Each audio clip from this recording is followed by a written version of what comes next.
Hello, Pirate Dave here with a review of Rook Exodus number 1, published by Image Comics Ghost Machine.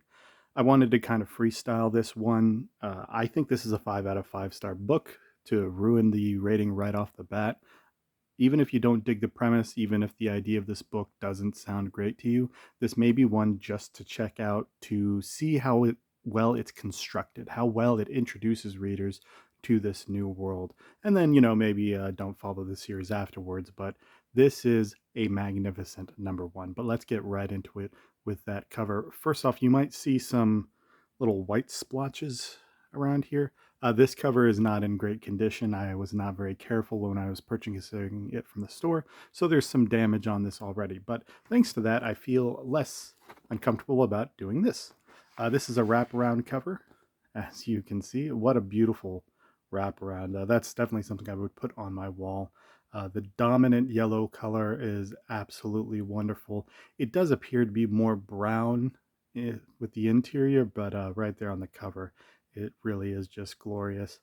Of course, Rook, characters Swine, Dire Wolf, which we don't quite see in this issue, and then looming in the background, no spoilers just yet. It's a magnificent cover made by Jason Fabok and Brad Anderson, and the book itself is created by Jeff Johns and Jason Fabok, and colors by Brad Anderson.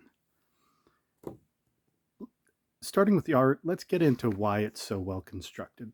This opening page, first of all, gives you a timeline of everything that happens, really sets the tone for the sci-fi adventure we're about to go on. But again, while it is science fiction, we're also dealing with sort of a post-apocalyptic theme as well.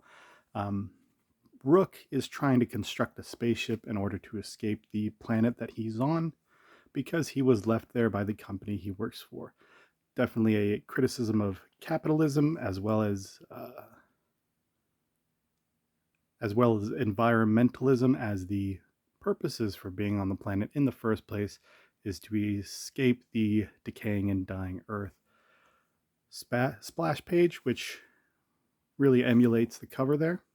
I personally think this splash page is even better than the cover. I would have gone for that splash page. As you can see, going through it, much less brighter than the cover, a little bit more muted browns and oranges in terms of theme, and again, big art. Big art throughout. The panel layout goes from conservative, you see 3 tiers, 7 panels there, but kind of a 9 panel setup, and then it'll just mix it up with some nice 2-page spreads. It's not doing anything fancy in terms of panel layout, and I don't mind showing you this many pages just so that you can get an idea of really all the content you're getting, because this is a 48-page book. I don't think I have to say anything more about the art. If you're not digging the theme, you're not digging the theme, but the art is, technically speaking, just very well executed. As far as the writing goes, I have no complaints. You're either going to like the premise or you're not. I will say, don't let the fact that this is not part of the unnamed universe with Geiger and Redcoat affect you at all. That is the prejudice that I had going into it.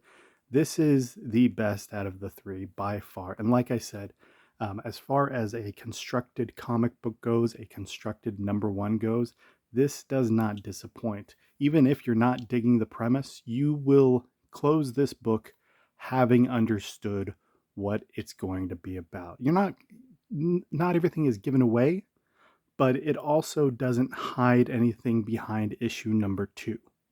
Anything about its premise behind issue number 2. And a lot of number 1s these days are really out there just to get you to purchase that number 2 and that number 3 and that number 4.